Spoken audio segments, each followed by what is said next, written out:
Graça e paz.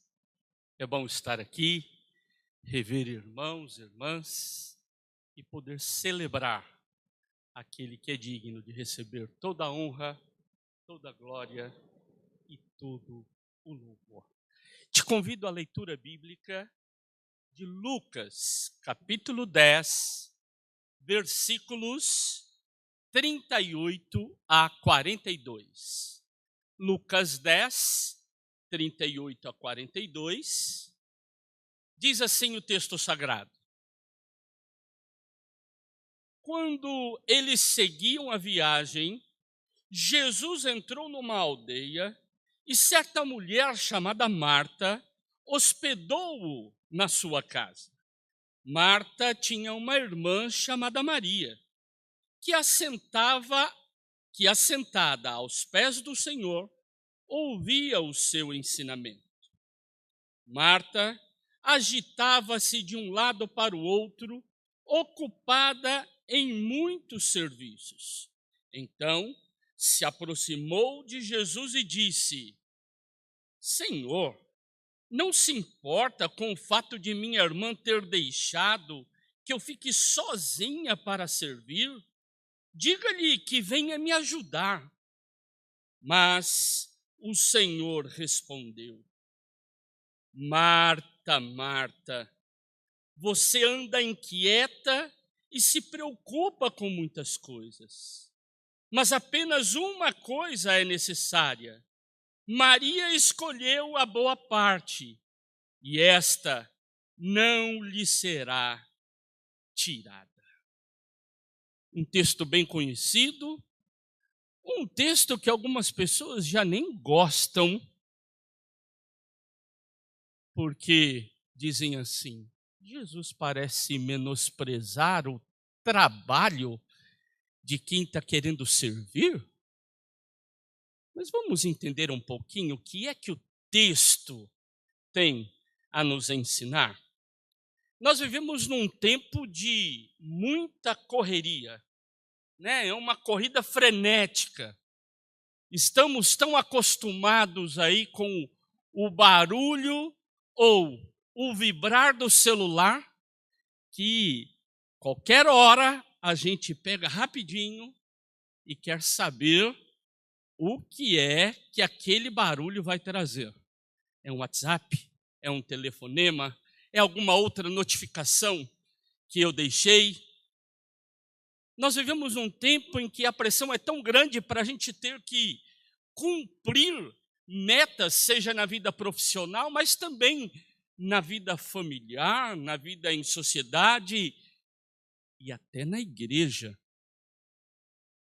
Semana passada eu tive a oportunidade de refletir na escola dominical da Igreja Metodista em Vila Formosa sobre um fenômeno que tem sido tratado por alguns psicólogos, chamado de síndrome do Instagram.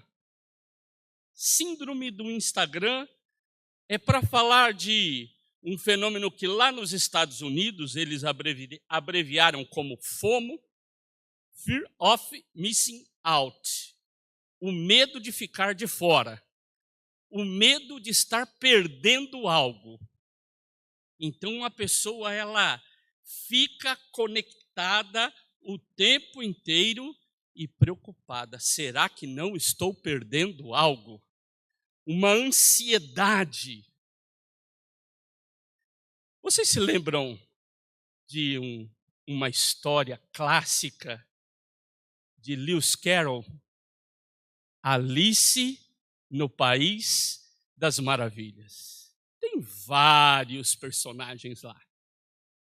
Tem um coelho de colete e relógio de bolso. E ele diz assim: estou atrasado, vou chegar atrasado, ai, ai. Lá no desenho, que quem sabe você tem assistido, eu assisti, da Disney, ficou assim, e eu fui lá buscar, tá? Hoje a gente consegue buscar isso. Lá diz assim: é tarde, é tarde, é tarde, é muito tarde. Ai, ai, meu Deus, é tarde, é muito tarde. E quando ele passa na frente da Alice, a Alice está meio que assim, entretida, olhando no lago o reflexo dela. A gatinha dela, Diná, ela cutuca a Alice. Alice, o que foi? É um coelho de colete relógio. E aí ela vai atrás e ali começa então a história dela caindo e todas as aventuras. Por que eu quero chamar atenção para isso? É que no cotidiano parece que vivemos um pouco isso. Esse é tarde, é muito tarde. Estou atrasado, tenho que fazer algo. A gente entra numa atividade frenética e doentia que não tem tempo para parar.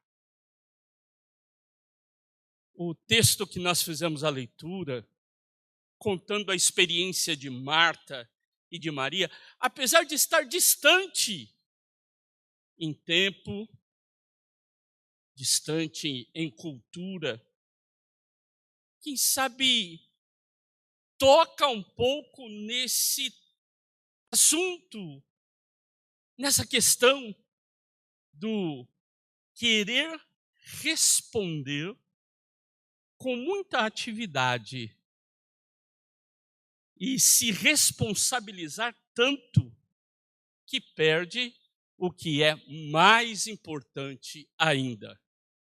Não que não seja importante, mas se perde o que é mais importante. Elas recebem a visita ilustre de Jesus. Jesus está na casa. Marta é um nome que vem do aramaico. Significa senhora da casa, dona da casa. A responsável. Por isso o texto fala assim, ó. Ele foi na casa de Marta, que tem uma irmã Maria. Marta é a responsável. Marta, então, tem uma preocupação e ela vai colocar em ordem ali a estadia de Jesus. Mas espere um pouco. É Jesus que está ali. E uma grande oportunidade de convivência, de relacionamento, de aprendizagem. E Marta está tão sufocada pelo ato de fazer algo que não tem tempo para escutar. Ela fala, ela reclama. E aí? O senhor não vai falar para ela me ajudar? O senhor está falando um monte de coisa, ela está bem atenta aí, mas espera aí. Não vai falar para ela dar uma mão aqui? Jesus, então, tem uma resposta clássica.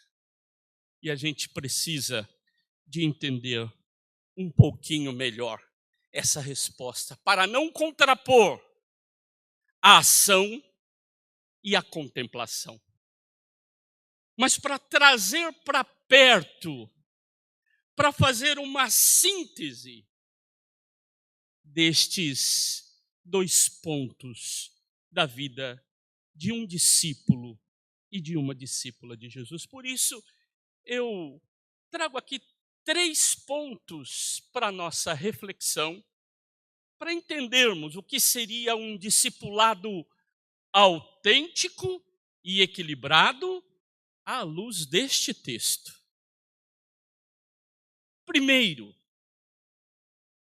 nós temos a tentação do ativismo. Marta representa isso, aquele desejo de fazer tanto. Em uma das palestras, aulas que eu dei aqui uma vez, eu citei algo que o Mário Sérgio Cortella gosta de falar, que é necessário mais ócio e menos negócio. Que seria o quê? É necessário um pouco mais de tempo de reflexão, de escuta, de estudo, de entendimento, do que simplesmente fazer negócio enquanto estar em atividade, e muitas vezes uma atividade que não é fruto de reflexão. Uma vez eu ouvi aqui, nesse templo, numa reunião, o pastor Nicanor estava dirigindo essa reunião, aproveito a presença dele aqui, e alguém displicentemente disse assim: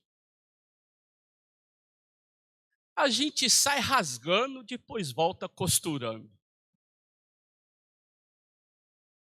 Mas, infelizmente, tem coisa que se rasga e não se consegue costurar. E o pastor Nicanor chamou a atenção naquele momento. Não é assim, precisamos de. Ou seja, de um projeto, de um processo de planejamento, não é sair fazendo por fazer, mas fazer como fruto de algo sério, pensado, refletido.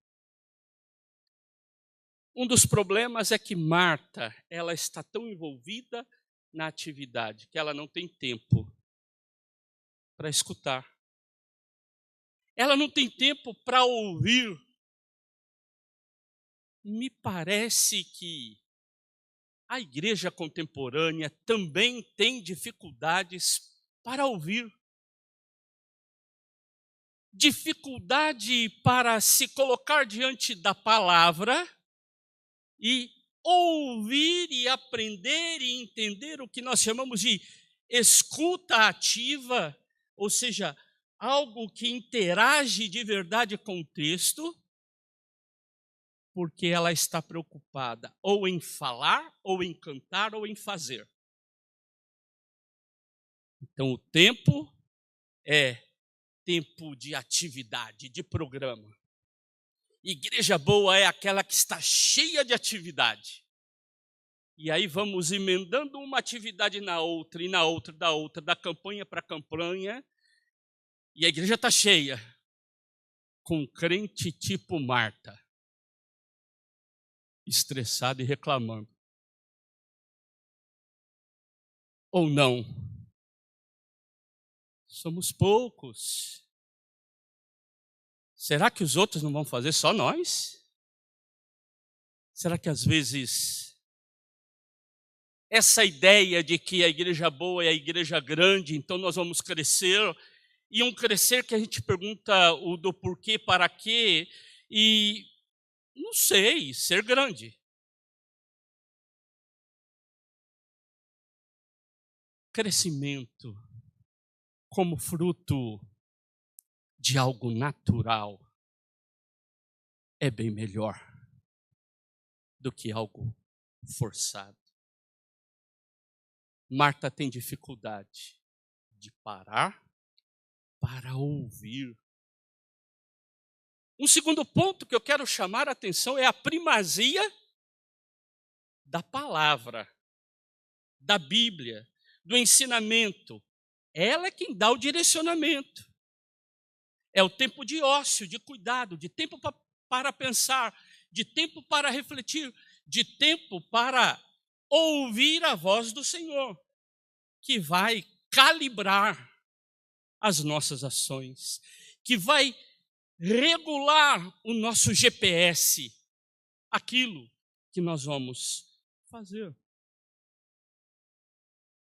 É uma escuta ativa. A comunicação não é apenas a fala, a apresentação, a alocução.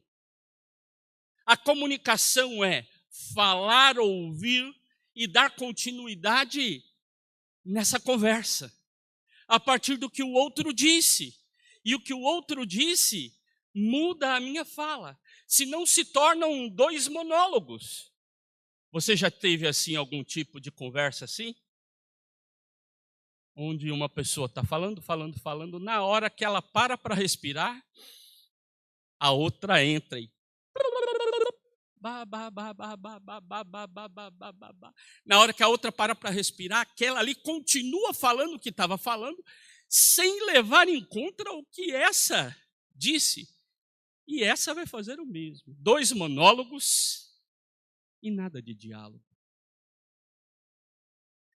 Aqui é necessário uma escuta ativa, onde a gente se coloca diante do texto sagrado para ouvir, pensar, refletir, refazer nossa fala, refazer nossos pensamentos, sermos moldados por esse ensino. Maria se coloca aos pés de Jesus. Não era comum uma mulher ser discípula, ainda mais ficar aos pés de um homem para ser discipulada. Jesus vai muito além da cultura, porque essa era uma atitude de um aprendente, de alguém que se colocava aos pés do outro para aprender. Maria se coloca ali como uma aprendente, uma discípula que ouve atentamente, porque quer construir sua vida à luz do que aprendeu. Um terceiro ponto que eu quero chamar a atenção neste texto é que o discipulado precisa de ser integral. Não pode ser só atividade sem ouvir a palavra, mas também não adianta ficar ouvindo a palavra e não levar ela à ação. Por isso, em um outro texto no Novo Testamento, escrito por outro autor, que tinha gente que não gostava dele, ele dizia assim: olha, não basta ser ouvinte, é necessário ser praticante. Ou seja, essa teoria tem que ir para a prática. Então, precisamos de entender o discipulado como algo integral, como algo que eu tenho que agir, mas também tenho que aprender. Por isso, melhor que minhas ações sejam frutos do meu aprendizado e daquilo que eu tenho me colocado aos pés de Jesus. Maria, ela vai se nutrir. Ela fala: Jesus está aqui agora, então é hora de aproveitar a presença dele. Será que a gente sabe aproveitar a coisa certa na hora certa? A ansiedade faz com que a gente não curta o momento e a gente fique querendo o que está por vir. Não conseguimos aproveitar o que está ali à disposição para poder ficar imaginando como será depois. E se fosse assim? Ah, não, eu vou fazer para. Maria aproveitou. Jesus está aqui e eu quero aprender com ele para viver melhor este projeto de discipulado. Maria e Marta não precisam de ser figuras opostas para nós. Sabemos a importância do trabalho, mas o trabalho sem ouvir a voz de Jesus leva a muitas ações que não correspondem à nossa tradição, à nossa teologia, à palavra de Deus, aquilo que Deus tem como projeto para a humanidade. Mas também ficar apenas enclausurados em adoração, em estudos, e não viver isso é um erro. Por isso, somos chamados a juntar a escuta ativa da palavra com a ação de verdadeiros discípulos e discípulas. Não é só oração, não é só estudo, não é só fazer, não é só praticar. É de forma equilibrada manter uma espiritualidade saudável. Que em tempos de tanta pressão,